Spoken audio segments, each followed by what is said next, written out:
Krista Moser here. Today I get to share with you my brand new pattern. This is Crimson Christmas. You can probably tell it's Christmas poinsettias. Now we're using the large 60-degree diamond ruler for this one, so the pieces are actually pretty good size. And in this one I use 6 different shades to get that depth of color in each one of the red, the mauve, and then the white poinsettias on, of course, the dark background. And then we've got the leaf blocks thrown in there too. So I thought I'd show you some of the process and talk through the color choices as I made them to just kind of give you this sort of little pieces here in a lighter shade and then moving out towards the outside petals, getting darker and richer just to make this poinsettia look like it's actually blooming before your eyes. It was a really fun process, and it's going to be a lot of fun to make. So here's the pattern, Crimson Christmas, and it is a wall lap size quilt, so good for a wall hanging for Christmas or a good lap throw over the couch. And you can see here I've got a color guide showing the different shades that I used and where I used them. And that's what I'm going to start with here. So 6 different shades of red, 6 different shades of mauve, and 6 different shades of white. So we'll use the red as an example, and what I started with in the middle are the smallest pieces. So the kind of way I did it was like you've got the middle of a flower, and these are the tiniest little bud-like pieces, and then as the flower gets blooming out and out, the pieces get larger and larger. So we started with little triangles cut from 4 different shades. So I have 2 of my lightest shades of red, these 2 here, and then I picked one of the darker ones and one of the medium ones, just to give a little contrast in there. And from those 4 shades, I cut triangles. So you guys have seen me do these triangle cuts a million times, so I thought I wouldn't bore you with the details of that. But here you've got 4 different shades of triangles, and they get sewn together to create a larger triangle patch. So the way that works is you would do, in my case, I did the 2 lightest ones down the middle, so the 2 back-to-back kind of creating a diamond. And then I sewed 1 to each corner of my light or my dark and medium to create a bigger triangle unit. You don't have to do these in exactly the same place for each one of these. You're going to make 6 patches just like this, and in about half of them I actually swapped these center 2 to create a little variation, because if you look, you know, that's going to create the middle of your flower. And I wanted it to not just be one glob of the same color in the very middle, so just switching those 2 light shades so there's just light variation is a good way to go. It also kind of pixelates it and makes it look a little more interesting. So the way this is assembled, once you've cut your triangles, of course, I nip my outside tips off, and we'll talk about that when we do some cutting here. And that allows for when you go to sew them together, of course you put these 2 together, sew your seam, I do press those open, and then it is basically a diamond shape. And then when you go to sew this one on, you've got your flat tips just perfectly match up every time. So you have no guesswork when it comes to piecing. And you press that seam open, and then you would add this one. Same thing, the flat tips, press it open. And what you end up with is this unit here. So a little triangle unit made from 4 smaller triangles 6 times creates the very center of your flower. And then we start building from there. So those are the smallest pieces. I'll set these aside while I show you. The next thing you do is a series of rectangles, actually. So I actually grabbed my 2 lighter shades of red for this too, because we're still kind of towards the middle of the flower. So if you look, that's these pieces here, and I'm going to cut this set of rectangles that were the 2 shades of light red sewn together, and then I pressed all the seams open, because this seam is going to run right up the middle of the triangle, and pressing those open removes all the bulk, so you don't have to worry about kind of thick points. So here we have this strip set sewn together of rectangles of 2 shades pressed open, and then we take your ruler and we're going to use the triangle cuts on the ruler. So if you're looking at your ruler, this is the 4.5-inch line across the bottom with the flat tip across the top. That's where the large hanging hole of the ruler is, and all the numbers kind of move that direction, so they're marked going up that way. So this is where you line it up. In this case, I'm running the solid center line of the ruler right down that seam, and then the 4.5-inch line across the bottom. So this is going to give me a triangle where each side of the triangle has a different shade of my light red. And we'll cut on both sides just like this. Looks like I might need a new blade. Okay, that's the first one. Now I'll turn the ruler and come down from the top. Same exact thing, only facing in the other direction. The 4.5 inch line goes across the top, and the solid center line comes up the next seam. So here we have a triangle where it's a little bit lighter on this side than this side, and this one is going to be the exact same. Just like that. You see how those are the same as each other?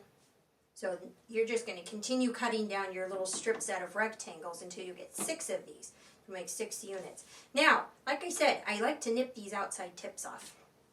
Here's a trick for doing those where you can do them both at the same time. So I just cut a 4.5 inch triangle, and if I flip it around so the flat tip is pointed down towards me and the 2 pointy tips are up and away from me, I keep the ruler in the same position, just like this, and now that triangle fills up the 4.5 inch diamond line on the ruler.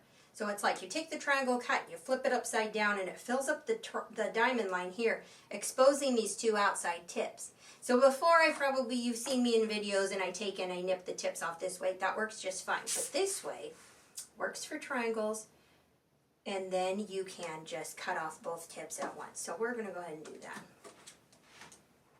Just like this. Okay. And I might as well do this one as well.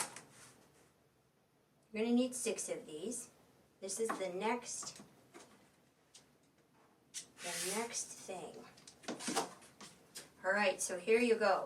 You're going to do units like this with your little triangle blocks, and then you're going to sew one of these to it. So you've got your split triangle added to it, and what this creates is a diamond. So we've got diamonds. You can see we're starting to scale up. Smaller triangles, slightly bigger pieces. Now we have the next cut, which is from a medium red. So we're kind of done with the light reds. We're starting to move out in the petals and get a little bit darker. And so what I've got here is one of my medium reds. And you need 3 different shades here. We're going to do 3 different diamonds. I chose 2 mediums and a dark to be at the outside point. So here I've got my medium red batik strip, and I'm just going to come in from the side. So we cut triangles pointing up or down. Diamonds, turn the ruler to the side. So here we go with the diamond cuts, and in this case all I need to do is trim the end off, the selvage end of the strip off. I just need to give it a trim so the selvage is gone, and I'm starting with an angle cut. That gives me a 60-degree angle on my strip, and that allows me to make the next cut. So here, just remove that, and now I'm just going to take the ruler. I don't turn it or anything, just pick it up and slide it down. And now I slide it down until that fresh cut hits my 4.5 inch diamond line, those same solid lines that I had just used to trim my tips off. So here we have the 4.5 inch diamond line, cut on the right side of the ruler. You can do this as a lefty too, cutting on the left side of the ruler. And I'm just going to turn it around and nip the outside tip off. You would just keep going down your strip like this to get yourself 6 of these for your unit. So here I have them already cut, my 3 different shades. I've got 2 medium reds. They would go on either side here. And then 1 dark red down the middle, just like that. So what you have the equivalent of is 4 diamond units. And this is the bulk of the petal. So you can kind of see, we start small, moving a little bigger yet, because this is the way poinsettias are. You have towards the middle, and then the petals start to uncurl, and they get bigger and bigger and bigger. Well, we're going to get really big at the outside edge, and that's the next cut here. So what we're going to do with these, you're going to sew this together as a unit, so it's basically a great big diamond at this point, involving all these different shades of red. And then the next cut is the background unit that fills in to kind of start, it's these great big outside points that introduce our background as well. So let me clear some space, and I will show you how that cut works. All right, so that is using these big strip sets. So So these big strip sets, you can see there are a strip set alternating with your background and then 2 shades of the darkest red. So this is out there at the tips, and that's where the colors really get rich towards the outside edge. So with this, we've got background, 1 shade of like the ruby red, then the brighter, and background again. I did 2 strip sets like this. They match each other. Let me turn it around. And that is important, that they have, you know, that everything happens in the order the same as each other. So I'll set one to the side. We'll cut that next. This first one here, I'm going to use the triangle lines on the ruler this time. And what I'm going to start with is 8.5 inch triangles. So this is using the largest triangle line on the ruler. And that's lined up across the bottom of the strip set here with the flat tip up here at the top. And then the solid black line going up the middle, right between where the background and the red color, or I guess any of your poinsettia colors, would hit. And that would give you a triangle that's a background triangle on one side, and then your poinsettia color on the other side. Notice I'm starting from the bottom. So I've got my 8.5 inch line across the bottom, and it's pointing up. That's going to make a difference because the next one will start from the top and come down. Okay, here we go. Trimming on both sides and then nipping these outside tips as I go. Turn the ruler. Now it comes in from the top. That same black solid line going up the middle, right up the seam.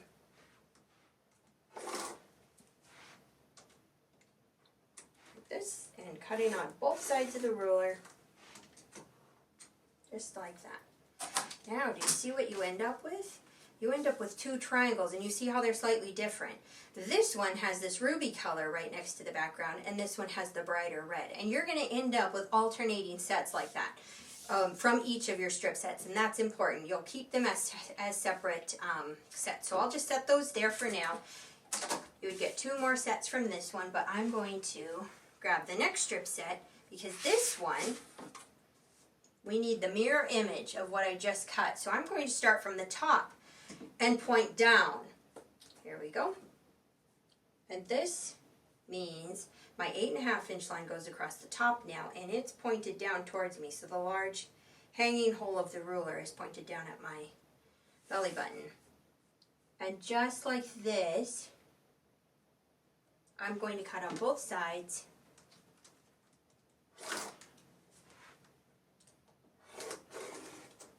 And nip those outside tips off. And now rotate the ruler, and now I can come from the bottom and point up.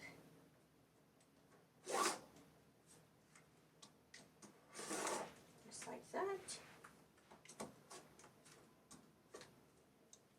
You'll carry on with more cuts like that, but this gives you an idea. So here we have the mirror image of the bright one. So you can see here the brighter color where the jewel color becomes kind of the point in the middle, and then we have the mirror image of the jewel one, just like this. So these deep triangles create this very back poinsettia petal, those really pointy back petals in the background. But we're not going to sew them together like this because then that would create some fussy piecing with the rest of it going forward. So instead, what we're going to do, back to that original set that I showed you, this is how your final assembly will work. You've got your big triangles, your split triangle, diamonds. So here's your main unit. You'll have this all sewn. And then what you're going to do here is you're going to sew one of these on the side. And then you're going to sew the opposite one. So a different color entirely on the next side. Because its companion will happen with this point here. And then this one's companion will happen with this point here. So this is your main unit, just like this. It's just that easy. Big pieces, goes together pretty fast, and you can see it looks so complex once you've done it. So I've actually built 6 of these because that's what you're going to do. Build 6 of these for that whole big red poinsettia, You see the mauve poinsettia, it gets like 4 of the 6, and then the 2 white ones are also partial. So kind of asymmetrical. It's not, you know, just boom, boom, boom. It has a little bit of an artsy flair to it, I suppose. But when it all comes together, it's quite beautiful. So let me pull these aside, and then I'll show you how all 6 units, they do take up kind of a lot of room here, but you can kind of get the idea how this goes. 2 great big triangle units. Fill up a lot of space. And just like this. Finally, this one here. These are very big poinsettias, but you can kind of get the idea. How fun is that? It's not too hard either. So we do these poinsettias, the red, the mauve, the white, and then we fill in around them with some more background and these leaf units. So the leaf units obviously end up as large diamonds, which is great because they just take up some excess space in the background and looks kind of nice too. Really, really fun. So this year, we're going to do this pattern as my quilt along. So some of you probably know that I do a quilt along every year around the holiday time. And this year, we're going to do Crimson Christmas. And it's going to be a lot of fun. Now, if you've never done one of my quilt alongs, you wouldn't know, but I teach a new tutorial lesson each week. In this case, it'll be for 5 weeks, starting November 5th, which is a Tuesday.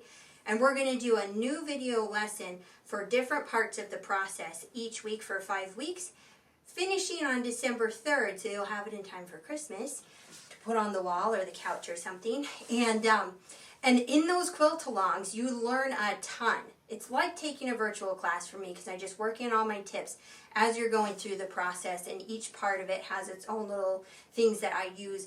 And when I teach actual classes, just parts of the process that you might not know. And so we're going to work those into each lesson, and then you can watch the videos at any time during the week or even later, and then show your progress and the whole group of people. It's a lot of fun. So that's going to start November 5th. I'm going to put a link in the description box of this video to the blog that tells a little more about the quilt along. And so there's going to be some more information there. Of course, I'll put a link to the pattern, Crimson Christmas. It's available as both a printed and PDF pattern, so you can get it either way. And then, of course, you're probably wondering if we did kits. And yes, we did kits. So if you like the fabrics that I used, then you will really like these kits. So here is the kit, and you can see what we've got here. All 6 shades of red that I used.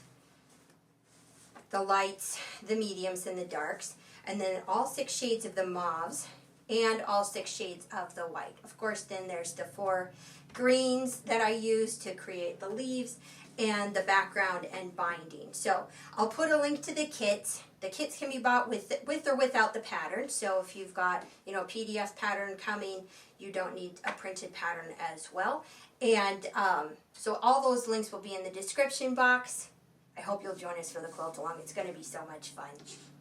Okay, I think that's everything. Thanks for watching.